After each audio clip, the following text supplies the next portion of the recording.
إن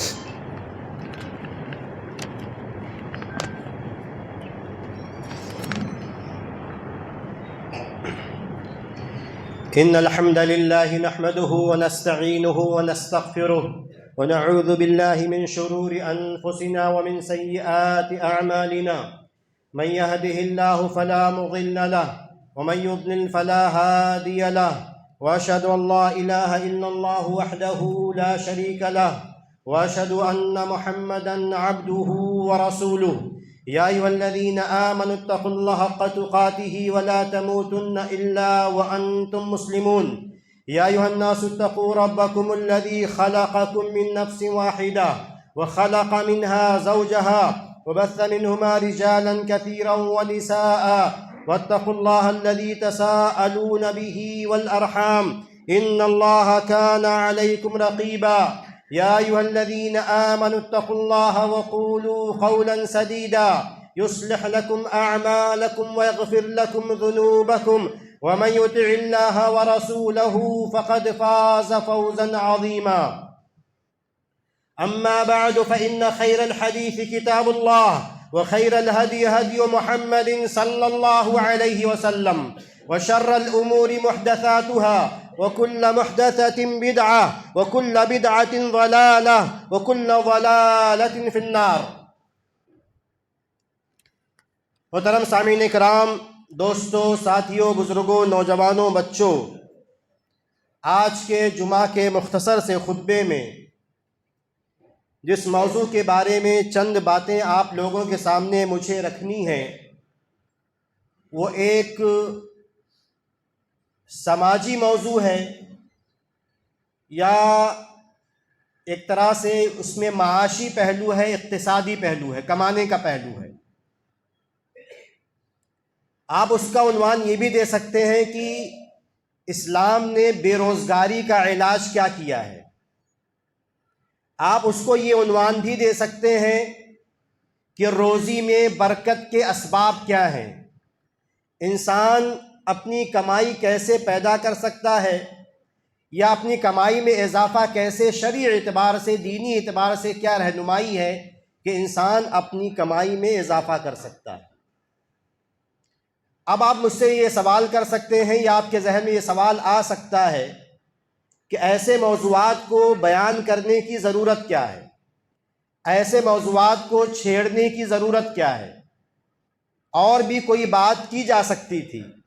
ٹھیک ہے، اور بھی باتیں کی جا سکتی تھی، لیکن شریعت، دین اسلام ایک مکمل نظام حیات ہے۔ اگر کوئی یہ سوچتا ہے کہ دین اسلام چند عبادتوں کا نام ہے، عقیدے کی چند باتوں کا نام ہے، اسی میں سمٹا ہوا ہے، اسی کے ارد گرد گھومتا ہے، تو یہ مناسب بات نہیں ہے۔ دین اسلام کے تعلق سے اس کا خیال، اس کی ذہنیت، اس کی سوچ صحیح سوچ نہیں ہے۔ دین اسلام ایک مکمل نظام حیات، جہاں عقیدے کی بات بھی ہوگی، جہاں منہج کی بات بھی ہوگی، جہاں عبادتوں کی بات بھی ہوگی، جہاں اخلاق کی باتیں بھی ہوں گی، جہاں معاملات پر بھی روشنی ڈالی جائے گی، اور معاملات کے بارے میں بھی اسلام کی کتاب و سنت کی مکمل رہنمائی موجود ہوگی۔ تو اس لیے کوئی آدمی یہ نہ سوچے کہ کمائی بڑھانے کے تعلق سے کیا باتیں کی جا سکتی ہیں، یا اس پر بات کرنے کی ضرورت کیا ہے۔ ایک صاحب نے، جو میرے دوست ہیں، انہوں نے مجھ سے کہا، آپ کمائی کو بڑھانے کی بات کیوں کر رہے ہیں، کمائی کے تعلق سے اتنی باتیں کیوں کرتے ہیں؟ لوگ تو ویسے دنیا کے پیچھے مرے جا رہے ہیں۔ کون ہے ایسا شخص جو کمانا نہیں چاہتا، جو اپنے بچوں کو اچھی زندگی نہیں دینا چاہتا؟ اب تو دنیا کمانے کی ہوڑ لگی ہوئی ہے، لوگ تو دنیا کے دیوانے ہیں۔ آپ کو بولنے کی ضرورت نہیں ہے، کسی طالب علم کو بتانے کی ضرورت نہیں ہے کہ دنیا کمائی جائے، یا برکت، اپنی روزی میں برکت پیدا کی جائے۔ یہ تو سب پیچھے لگے ہوئے ہیں، لیکن نہیں، اس میں چند باتیں ہیں۔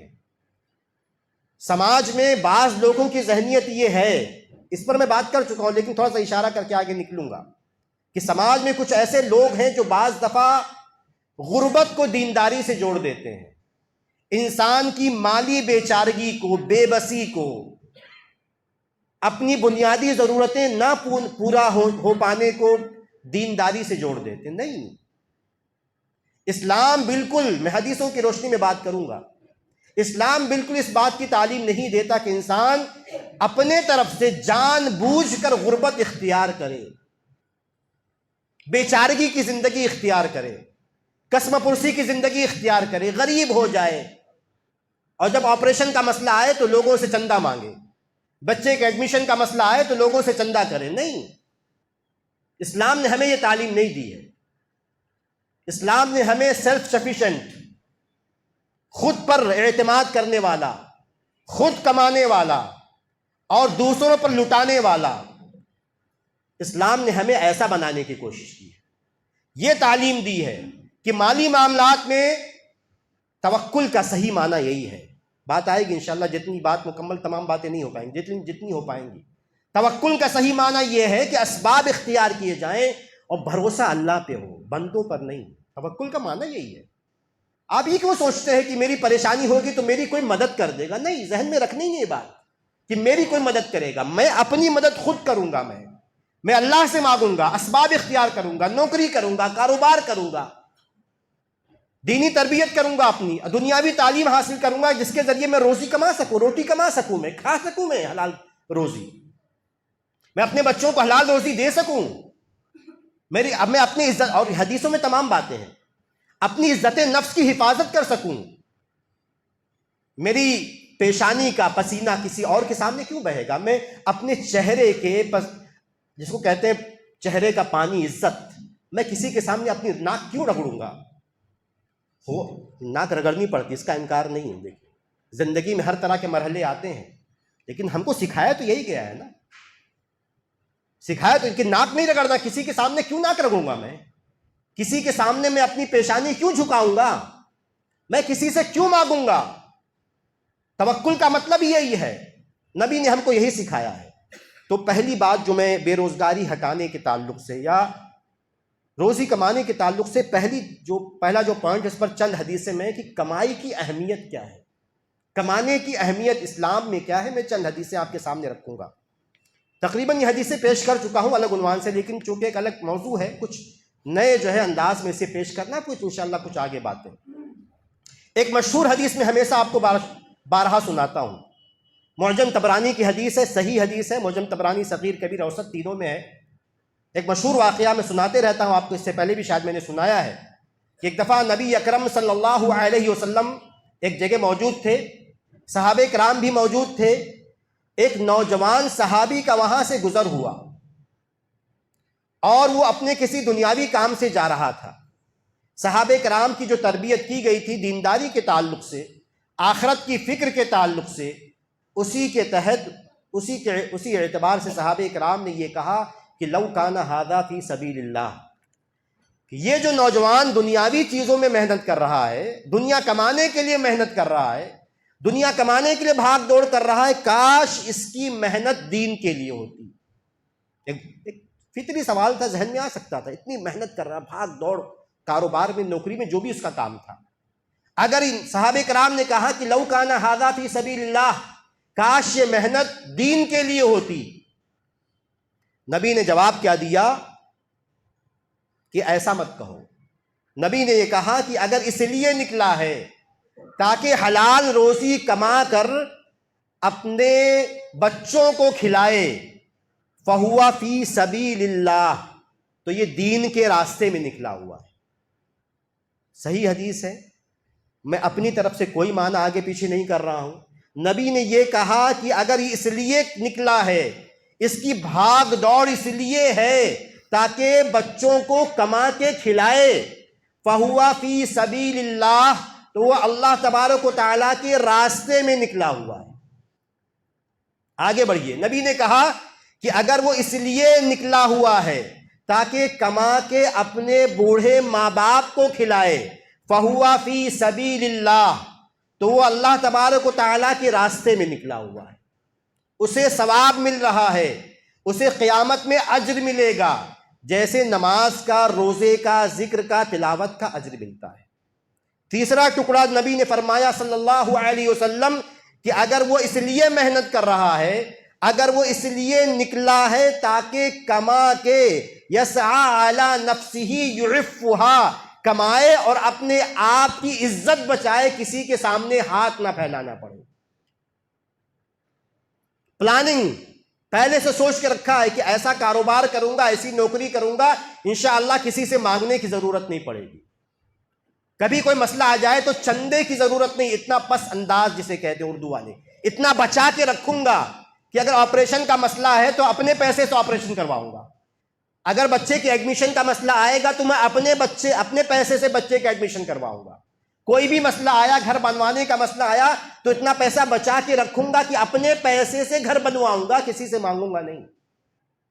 یسعی علی نفسہ یعفھا، وہ محنت اس لیے کر رہا ہے، وہ نوکری پہ اس لیے جاتا ہے، وہ آرام کو اس لیے چھوڑتا ہے، وہ کاروبار کی جھنجھٹیں، اس کی پریشانیاں، ٹینشن اس لیے برداشت کرتا ہے تاکہ کسی سے مانگنا نہ پڑے. فہو فی سبیل اللہ، نبی نے یہ فرمایا کہ ایسا انسان اللہ کے راستے میں لگا ہوا.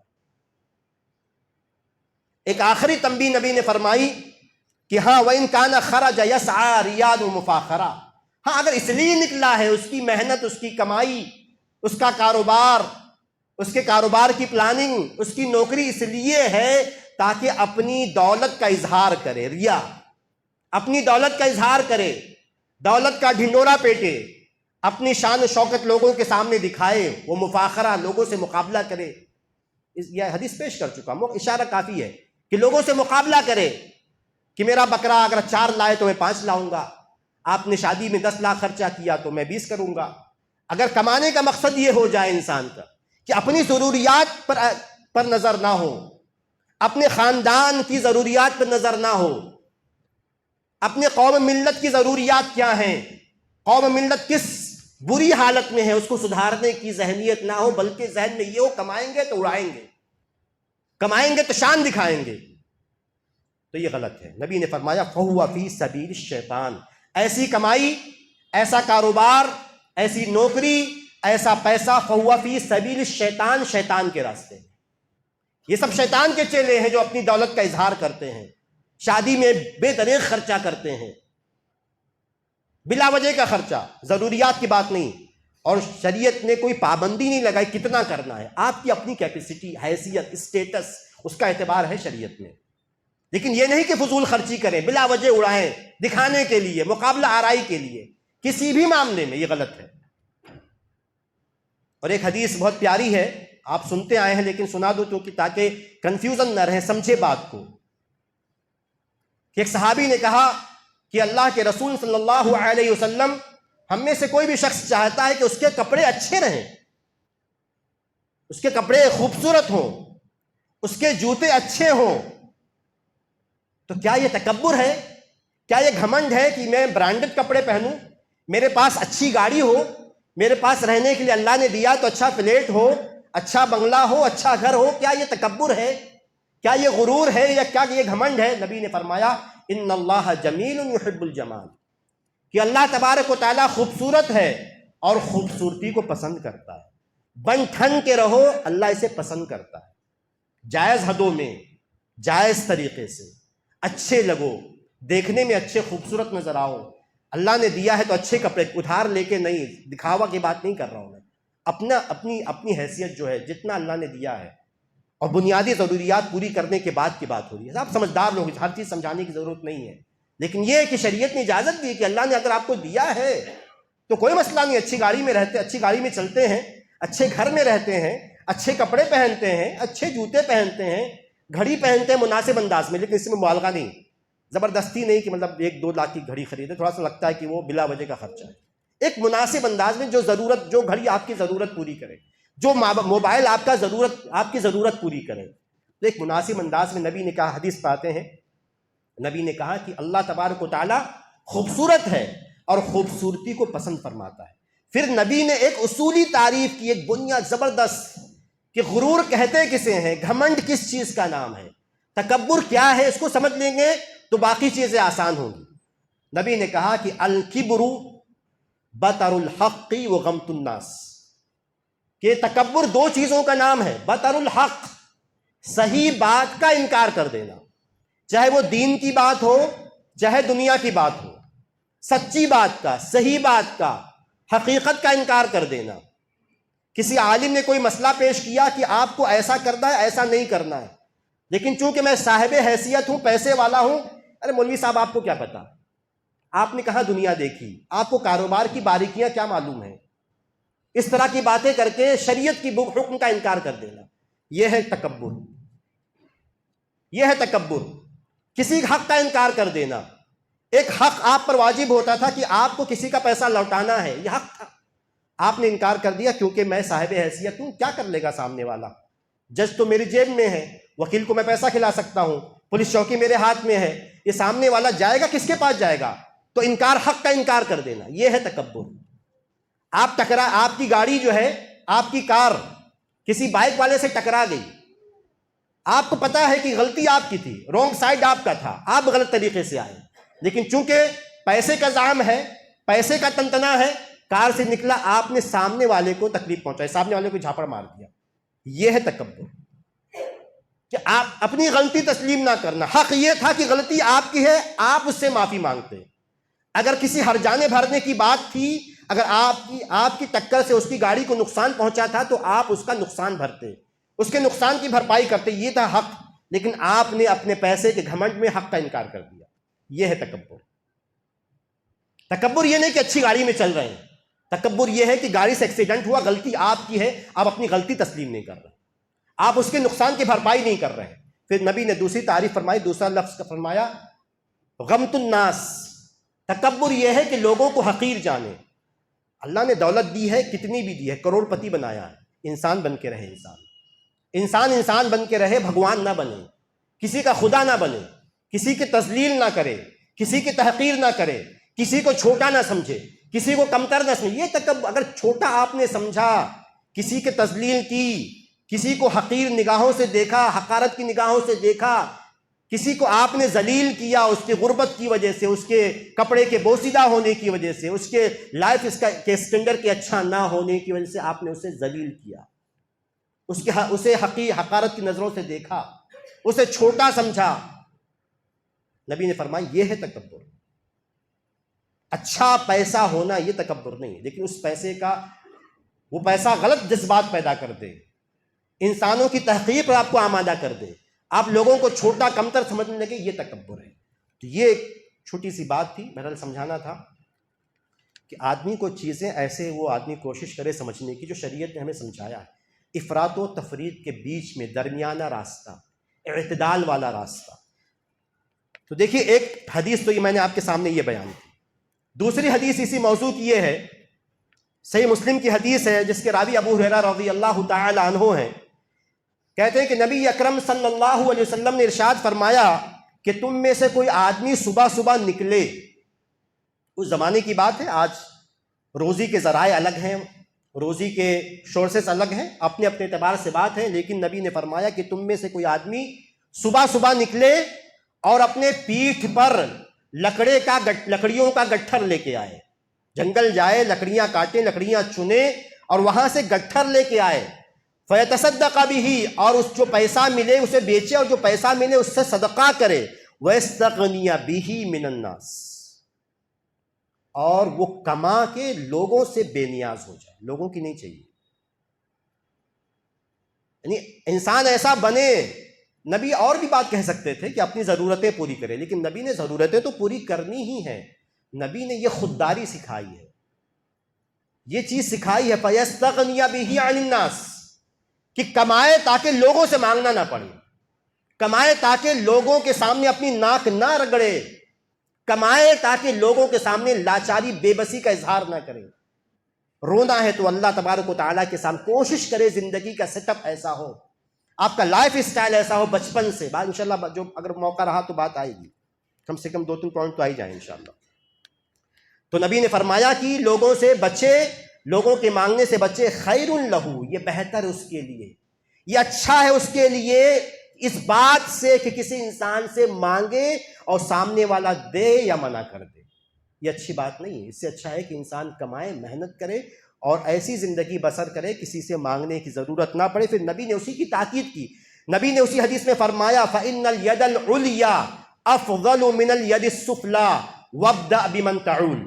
نبی نے کہا کہ اوپر والا ہاتھ یہ نیچے والے ہاتھ سے اچھا ہے۔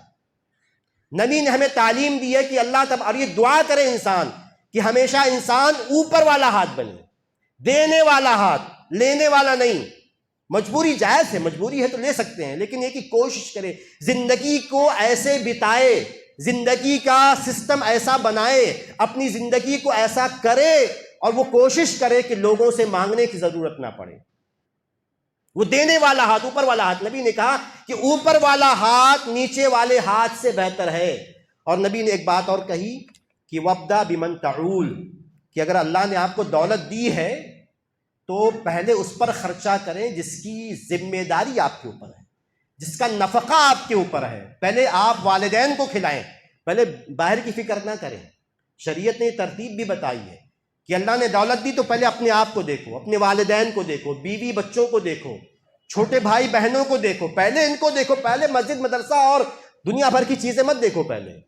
یہ غلط ترتیب ہے کہ آپ اپنے قریبی رشتہ دار کو بھول جائیں، سگے بھائی کو بھول جائیں، سگی بہن کو بھول جائیں، چچا پھوپھی اور خالہ کو بھول جائیں، اور مسجد میں 10 لاکھ دیں، مدرسے میں اتنا دیں۔ میں دینے کا انکار نہیں کر رہا ہوں، تو دیتے ہم، اگر ہم نہیں دیں گے تو مدرسے نہیں چلیں گے، سب کو پتہ ہے کہ ایک الگ موضوع ہے۔ لیکن جو شریعت نے ترتیب رکھی ہے کہ اگر اللہ نے دولت دی ہے تو پہلے ہم کہیں ایسا تو نہیں شہرت کے لیے مسجد کو دیتے ہیں، مدرسے کو دیتے ہیں، اداروں کو دیتے تاکہ میرا نام ہو، بڑے سیٹ ہیں، سیٹ صاحب کے پاس سے اتنا آتا نہیں۔ اگر یہ ہو سکتا ہے ذہنیت بن جائے، اس لیے شریعت نے ترتیب یہ رکھی ہے بہرحال کہ ہم پہلے اپنے آپ پہ خرچہ کریں، اپنے والدین پہ خرچہ کریں، بیوی پہ خرچہ کریں، بچوں پہ خرچہ کریں، چھوٹی بھائی بہن ہیں یا جو بھی ہیں بھائی بہنوں پہ خرچہ کریں۔ اللہ نے مزید دیا ہے تو چچا کو دیکھیں، چچا کس حالت میں ہے، خالہ کس حالت میں ہے، پھوپھی کس حالت میں ہے، ماموں کس حالت میں ہے، پہلے ان کی خبر کریں، ان کی ضروریات، کم سے کم ان کی بنیادی ضروریات پوری ہو جائیں، اس کے بعد باہر خرچ کریں، اس کے بعد باہر صدقہ کریں، چیریٹی کریں، صدقہ و خیرات کریں۔ پہلے اپنے خاندان کو دیکھیں، بہت ساری حدیث اس معنی کی ہیں۔ تو دوسری حدیث یہ تھی، اسی طرح کیونکہ نقطہ یہ ہے کہ کمانے کی اہمیت ہے، اسی پر میں چند باتیں آپ کے سامنے رکھ رہا ہوں، ایک دو آیت اس کے بعد ایک حدیث۔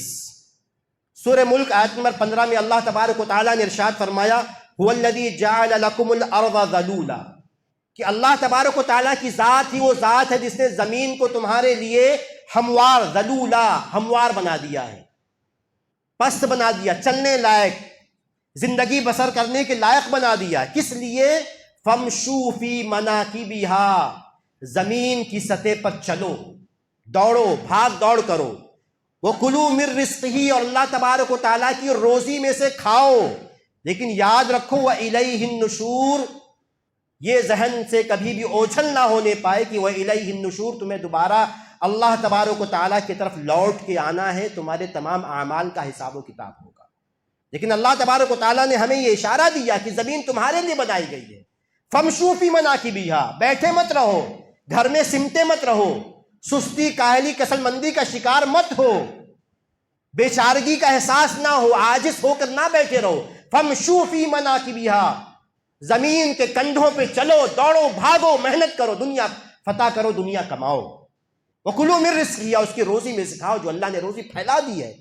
ہمارے یہاں کیا ہوتا ہے، میں کبھی کبھی سوچتا ہوں، یہ چھوٹی چھوٹی باتیں، مطلب کبھی کبھی پراپرٹی صرف 10 لاکھ کی ہے، اس کے لیے 4 بھائی لڑے جا رہے ہیں، پتہ چلا کہ 20 سال وہ 10 لاکھ کی پراپرٹی کے لیے 4 بھائی 20 سال سے لڑ رہے ہیں، اور اپنا ذہن بھی ٹینشن میں لیے ہوئے ہیں، اپنی صحت بھی گرا رہے ہیں، اور آپسی تعلقات بھی خراب کر رہے ہیں۔ اگر وہ تھوڑا سا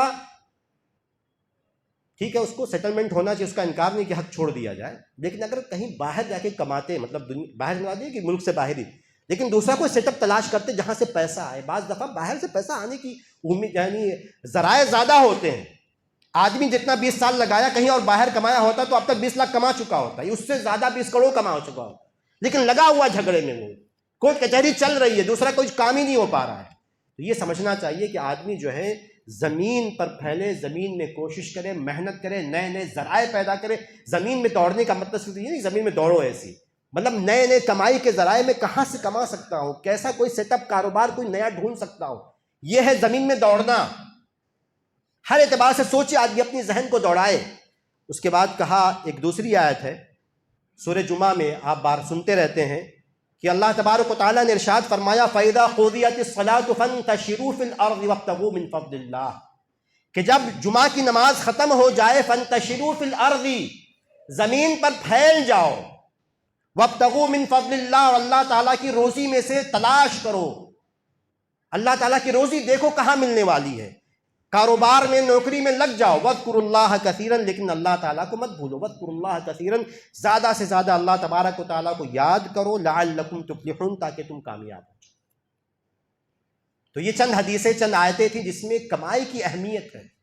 ایک دوسری حدیث ہے جس میں یہ بتایا گیا ہے کہ بچوں کی ذمہ داری، ایک تو یہ کہ کمائیں گے، اس سے پہلے بات ہو چکی، اس لیے میں زیادہ نہیں بول رہا ہوں، کہ کمائیں گے تو ثواب ملے گا۔ خلاصہ یہ ہے، محنت کریں گے نوکری پر، کاروبار میں، جائز طریقے سے آپ کو جیسے نماز کا ثواب ملتا ہے ویسے ہی جو ہے کاروبار میں آنے جانے، وقت لگانے، محنت کرنے کا آپ کو ثواب ملے گا۔ ایک بات تو یہ۔ دوسری بات یہ ہے کہ اگر آپ نے، جن کی ذمہ داری آپ کے کندھوں پر ہے، بیوی، بچے، والدین، چھوٹے بھائی بہن، اگر آپ ان کو کھلا نہیں رہے، کما کے بیٹھے ہوئے ہیں جیسے لوگ کر رہے ہیں، موبائل میں لگے ہوئے ہیں، رکشے میں بیٹھے ہوئے ہیں، ایسی بلا وجہ چار دوست 20 سال کے، 25 سال کے، جس کو ہمارے بمبئی کی زبان میں ہیڑا بولتے ہیں، ہیڑا بیٹھے ہوئے زبردستی بلا وجہ موبائل میں لگے ہوئے، دنیا بھر کی چیزیں، فالتو چیزیں دیکھ رہے ہیں، اپنا وقت ضائع کر رہے ہیں، نوکری پہ نہیں جا رہے ہیں، کوئی من پسند۔ اور ہمارے یہاں بڑا مسئلہ یہ ہو گیا ہے، اللہ ہم تمام لوگوں کو ہدایت دے، کہ مطلب خیالی دنیا میں، ارے کوئی ملے گی 10 لاکھ کی نوکری تو کریں گے، 10 لاکھ کا کوئی اچھا بتاؤ بھائی، اچھا کاروبار بتاؤ، ایک دم ڈائریکٹ چاہیے، ڈائریکٹ میں کروڑپتی بنوں گا، ایک دم براہ راست شارٹ کٹ چاہیے، چاہے اس کے لیے جرم کرنا پڑے، نعوذ باللہ۔ یہ ہمارے بچوں کی ذہنیت بن گئی ہے کہ نہیں، ڈائریکٹ شارٹ کٹ چاہیے، فوراً، زیادہ میں پیسے والا، سامنے کے پاس جتنا فلیٹ ہے اتنا فلیٹ مجھے بھی اتنا ہی، فوراً میرے 2 سال میں میرا بھی ہو جائے۔ ایسا نہیں ہوتا، جرم کے راستے سے ہو سکتا ہے لیکن حلال طریقے سے نہیں ہو سکتا۔ حلال طریقے میں وقت لگتا ہے، محنت لگتی ہے، خون پسینہ ایک کرنا پڑتا ہے، ساکھ بنتی ہے، کاروبار بنتا ہے، نسلوں میں کاروبار بنتا ہے، لیکن نہیں، لوگ شارٹ کٹ چاہتے۔ بہرحال تو میں یہ کہہ رہا تھا کہ ذمہ داری اگر آپ نہیں نبھاتے، بچے کو نہیں کھلاتے آپ، اگر بیوی کی کو نفقہ نہیں دیتے ہیں، اپنی ذمہ داریاں نہیں پوری کرتے ہیں، تو آپ گنہگار بھی ہوں گے۔ ایک حدیث ہے سنن نبی داؤد کی صحیح حدیث، نبی نے فرمایا صلی اللہ علیہ وسلم کہ آدمی کے گنہگار ہونے کے لیے اتنا کافی ہے کہ جس کی ذمہ داری اس کے کندھے پر ہے ان کو ضائع کر دے، ان کو نہ کھلائے، یہ گنہگار۔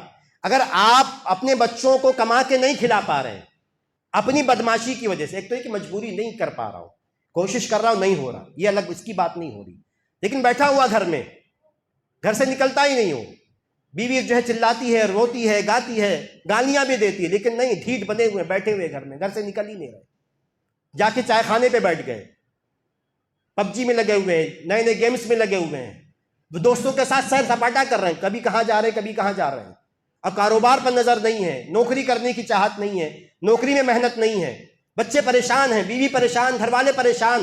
نبی نے فرمایا کہ ایسا آدمی صرف دنیاوی اعتبار سے نقصان نہیں اٹھا رہا، یہ آخرت میں بھی اس کو سزا ملے گی۔ اس نہ کمانے کی سزا، غور کیجئے گا، اس نہ کمانے کی سزا، ذمہ داریوں کو ضائع کرنے کی سزا اسے مرنے کے بعد بھی ملے گی، کہ تم کما کے بیوی کو نہیں کھلا رہے تھے جبکہ تم کھلا سکتے تھے، بچوں کو نہیں کھلا رہے تھے، ان کے لیے گھر کا انتظام نہیں کر رہے تھے، ان کے لیے کپڑے کا انتظام نہیں کر رہے تھے، ان کے لیے تعلیم کا انتظام نہیں کر رہے تھے، جبکہ تم کر سکتے تھے، محنت کرتے، نئے راستے تلاش کرتے، لوگوں سے مشورہ لیتے، کہیں کچھ کرتے تو شاید تمہیں کمائی کا ذریعہ مل جاتا، لیکن تم نے اپنی سستی سے، کسل مندی سے، ٹھاٹ باٹ کی جو زندگی، لاپرواہی کی زندگی، اس کی وجہ سے تم نے اپنی ذمہ داریاں پوری نہیں کی۔ نبی نے فرمایا کفا بالمرء اثما ان یضیع من یقوت، کہ اس انسان کے گنہگار ہونے کے لیے کافی ہے کہ جن کی ذمہ داریاں اس کے سر پہ ہیں ان کو ضائع کر دیں، ان کی ذمہ داریاں پوری نہ کریں۔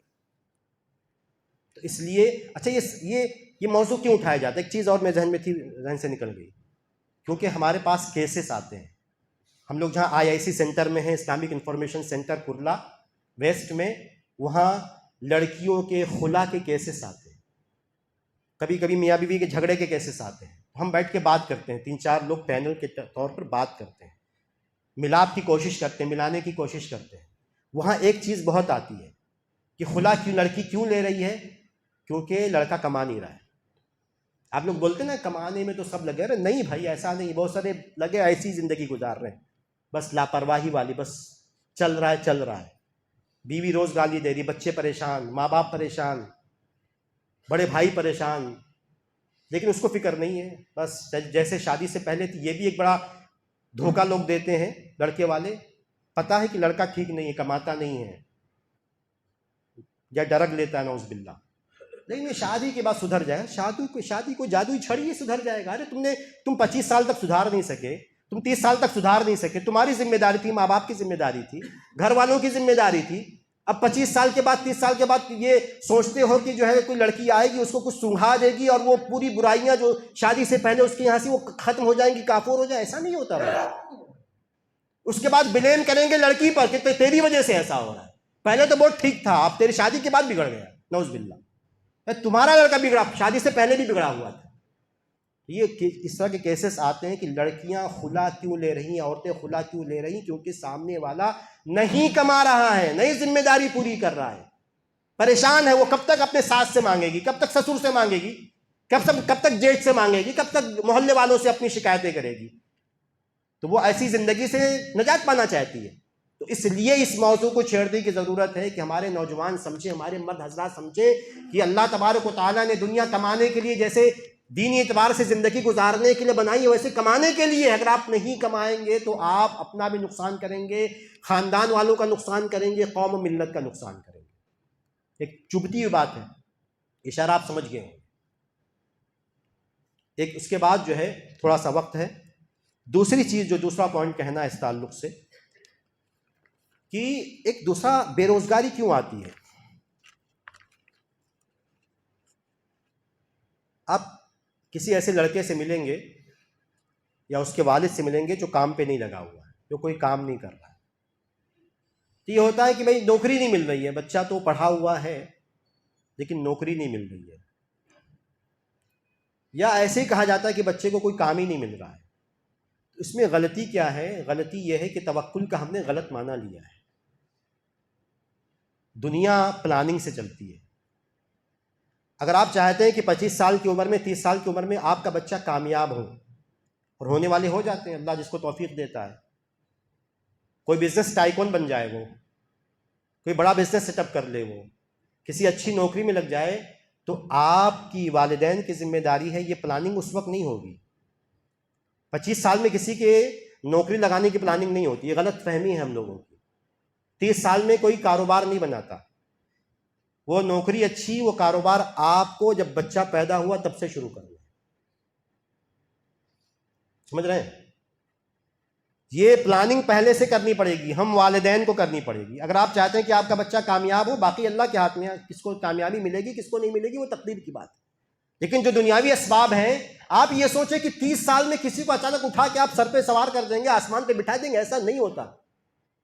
یہ آپ کو سمجھانا چاہتا ہوں، آپ لوگ سمجھدار ہو لوگ، لیکن صرف اشارہ کرنا چاہتا ہوں کہ یہ جو پلاننگ ہے بچوں کو کامیاب کرنے والی، کہ بچے کامیاب ہو زندگی میں، کسی اچھی نوکری پر ہوں، کسی اچھے کاروبار میں لگے ہوئے ہوں، تو والدین کو بچوں، شادی سے پہلے بھی سوچ سکتے ہیں، لیکن کم سے کم شادی کے بعد جب بچے پیدا ہوں تب تو سوچنا شروع کر دے کہ بچہ پڑھے گا کیا، کہاں پڑھے گا، کیا پڑھے گا، اس کی آئندہ زندگی کیا ہوگی، وہ کیا بنے گا۔ یہ ہماری ذمہ داری ہے۔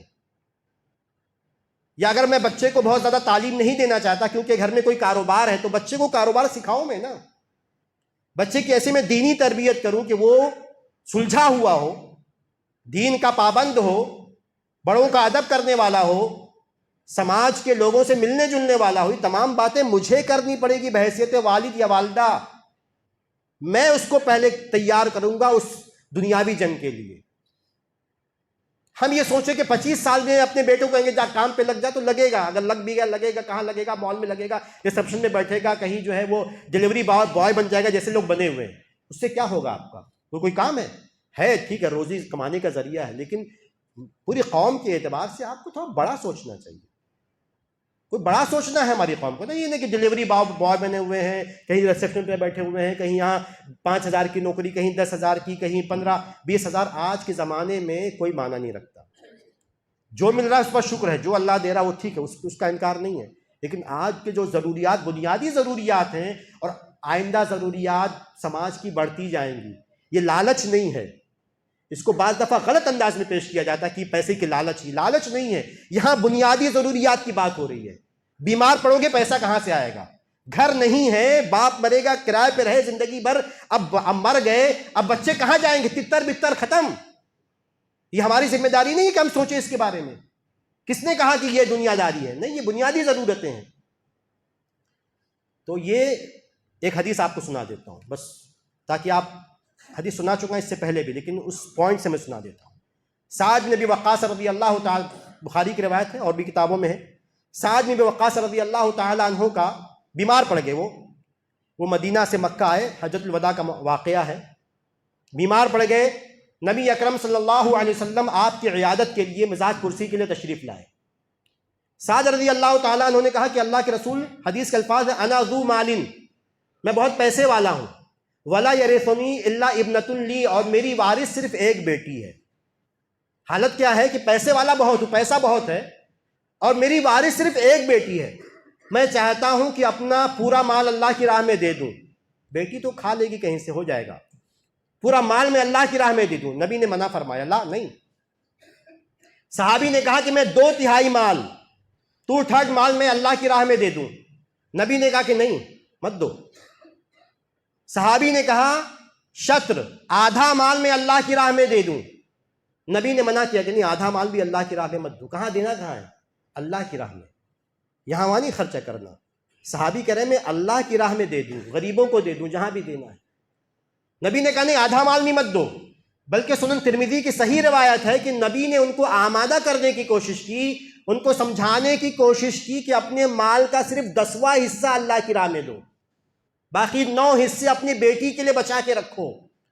ایک حصہ سے، اب بیٹے کے لیے نہیں بات ہو رہی ہے، بیٹی کے لیے صرف 9 حصہ بیٹی کے لیے بچا کے رکھو، اگر کوئی اور نہیں ہے یا بیوی اگر زندہ ہے بیوی کو بھی ملے گا، لیکن باقی حصہ بیٹی اور بیوی اگر ہے تو بیوی کے لیے بچا کے رکھو، ایک حصہ صرف 10واں حصہ اللہ کی راہ میں دو۔ لیکن وہ نہیں مانے، کرتے کرتے بعد یہاں پہ آ کے ٹھہری کہ ٹھیک ہے، الثلث، کہ 1/3 1/3 مال اللہ کی راہ میں دے دو اور 2/3 مال اپنے گھر والوں کے لیے بچا کے رکھو۔ اس کے بعد نبی نے یہ بھی کہا کہ وَالثُّلُثُ كَثِيرٌ، اور یہ 1/3 جو تم اللہ تعالیٰ کی راہ میں دے رہے ہو یہ بھی بہت زیادہ ہے۔ اس کے بعد نبی نے اسی حدیث میں ایک جملہ اور کہا جو میں بتانا چاہتا تھا، بتا چکا ہوں، اس سے پہلے بھی حدیث پیش کر چکا ہوں، لیکن آج دوبارہ۔ نبی نے کہا کہ تم اِنَّكَ أَن تَذَرَ وَرَثَتَكَ أَغْنِيَاءَ، یہ باپ کان کھول کے سنیں، جو باپ ہے نا، ایک کان کھول کے سنیں اس بات کو، کیونکہ غلط فہمی بہت زیادہ رہتی ہے اس تعلق سے۔ توکل کا غلط مطلب، دینداری کا غلط مطلب۔ نبی نے یہ کہا کہ تم اپنے بچوں کو، اپنے ورثہ کو مالدار چھوڑ جاؤ، یہ بہتر ہے اس بات سے کہ تم اپنے بچوں کو غریب چھوڑ جاؤ، لوگوں کے سامنے ہاتھ پھیلائیں۔ یہ نبی نے ہم کو سکھا دیا۔ بچوں کو ویل سیٹل چھوڑ کے جانا، کوشش کرنا، باقی اللہ کے ہاتھ میں، اسٹیبل کر کے جانا، چاہے وہ نوکری کا تعلیم کا مسئلہ ہو، چاہے وہ نوکری کا مسئلہ ہو، کاروبار کا مسئلہ ہو، یہ نیکی کا کام ہے۔ بیٹا کیا، ارے اس کی فکر مت کریں، بیٹا فرما بردار نکلے گا، نافرمان وہ جانے گا، اس کا حساب وہ دے گا۔ میری ذمہ داری کہ میں کما کے اپنے بچوں کے لیے کر کے جاؤں، اپنی بچیوں کے لیے کر کے جاؤں، مجھے اس کا ثواب ملے گا۔ ایک تو ذمہ داری میں نے آپ کو حدیث سے پیش کر دی ہے، اگر ضائع کر کے گیا تو گناہ ملے گا، اور اگر کما کے اچھے سے گیا، میں لوگوں کو اپنے بچوں کو ویل سیٹل کر کے گیا تو مجھے اس کا ثواب ملے گا۔ یہ بات ذہن میں، اسی حدیث میں دوبارہ اس کو دہرایا گیا ہے۔ نبی نے یہاں بھی تاکید کی، نبی نے فرمایا، حدیث مکمل کر دیتے ہیں، نبی نے فرمایا کہ بے شک تم جو بھی خرچہ کرتے ہو اور اس کے ذریعے اللہ تعالیٰ کی رضامندی چاہتے ہو، اللہ اجرت بہا، تم کو اس کا ثواب ملے گا۔ یہ مت سوچو کہ جو بچوں پہ خرچہ کر رہے ہو، بیوی پہ خرچہ کر رہے ہو، والدین یا چھوٹے بھائی بہنوں پہ خرچہ کر رہے ہو، اس کا ثواب نہیں ملے گا، اس کا تم کو ثواب ملے گا۔ یہاں تک کہ وہ لقمہ جو تم اپنی بیوی کے منہ میں ڈالتے ہو اس کا بھی تم کو ثواب ملے گا، جو کپڑے پہناتے ہو بچوں کو اس کا ثواب ملے گا۔ ایسا سوچو تو بھائی کہ جو کپڑے پہناتے ہو، لے کے آتے ہو گھر میں، اس کا تم کو ثواب مل رہا ہے۔ تم کو جو کھانا گھر میں آتا ہے، جو تم گھر بناتے ہو، جو تم تعلیم پہ خرچہ کرتے ہو، تمام چیزوں پہ جو خرچہ کر رہے ہو، ان تمام چیزوں کا تم کو ثواب ملے گا۔ بہرحال ٹائم ہو گیا، اس نے تو اسی پر بات کو ختم کرتے ہیں۔ آج کے باتیں بہت ساری تھیں، روزی کیسے مطلب ہے کہ شریعت نے کیا رہنمائی کی ہے، اس کے تعلق سے بہت ساری باتیں انشاءاللہ میں کوشش کروں کہ آئندہ کبھی موقع ملا آئندہ تو اسی کو باقی پوائنٹ کو رکھوں گا تاکہ وہ چیزیں کلیئر ہو جائیں۔ لیکن آج کے خطبے میں جو دو باتیں میں نے آپ کے سامنے صرف رکھی ہیں، ایک یہ کہ کمانا اور زیادہ کمانا بھی یہ غلط کام نہیں ہے، یہ ثواب کا کام ہے، اور اگر آدمی نہیں کماتا ہے، اپنے بچوں کو ضائع کرتا ہے، بیوی کا خرچہ نہیں اٹھاتا ہے جبکہ کر سکتا ہے، تو ایسا انسان گنہگار ہو رہا ہے۔ یہ ذہن میں رکھنا، ایسا انسان جو کما سکتا ہے لیکن اپنی سستی کی وجہ سے نہیں کما رہا ہے تو ثواب سے تو محروم ہو ہی رہا ہے، اس کے الٹا اس کو گناہ بھی مل رہا ہے۔ ایک بات ہے۔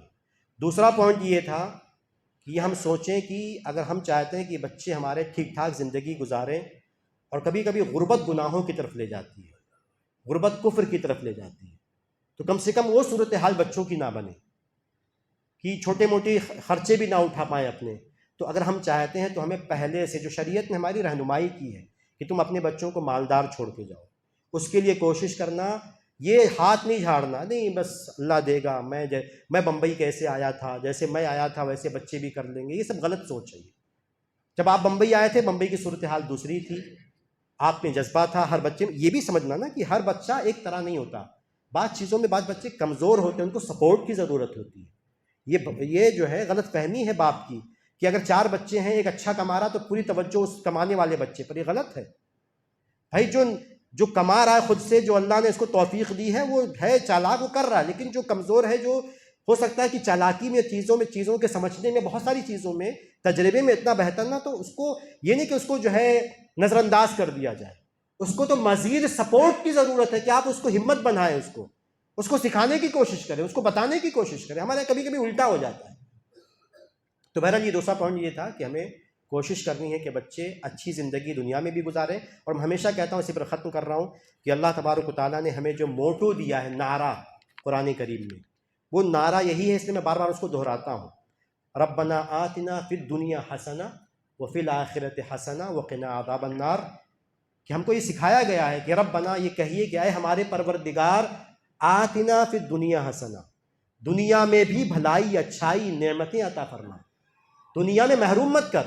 یہ ہم کو نہیں سکھایا گیا اللہ تعالیٰ غریب بنا دے، بیمار کر دے، قلاش بنا دے، نہیں، ہم کو یہ سکھایا گیا ربنا آتنا فی الدنیا حسنہ، کہ اے ہمارے پروردگار روزی دینے والے، اور وہاں رب کا ذکر کیا، روزی دینے والے، پرورش کرنے والے، پالنے والے، کہ اے ہمارے پالنے والے، دنیا میں بھی اچھی زندگی دے، بھلائیاں عطا فرما، نعمتیں عطا فرما، اور آخرت میں جو ہے بھلائی یعنی جنت عطا فرما، وقنا عذاب النار، اور جہنم کے عذاب سے ہمیں بچا دے۔ اقول قولی ھذا واستغفر اللہ لی ولکم ولسائر المؤمنین فاستغفروہ انہ ھو الغفور الرحیم۔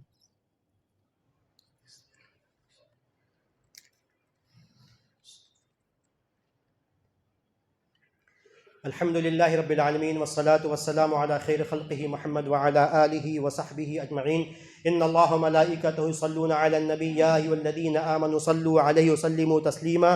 اللہم صل علی محمد وعلی آل محمد کما صلیت علی ابراہیم وعلی آل ابراہیم انک حمید مجید۔ اللہم بارک علی محمد وعلی آل محمد كما باركت على إبراهيم وعلى آل إبراهيم إنك حميد مجيد۔ إن الله يأمركم بالعدل والإحسان وإيتاء ذي القربى وينهى عن الفحشاء والمنكر والبغي يعظكم لعلكم تذكرون، فاذكروا الله يذكركم واشكروه يزدكم ولذكر الله أكبر والله أعلم بما تصنعون، وأقيموا الصلاة۔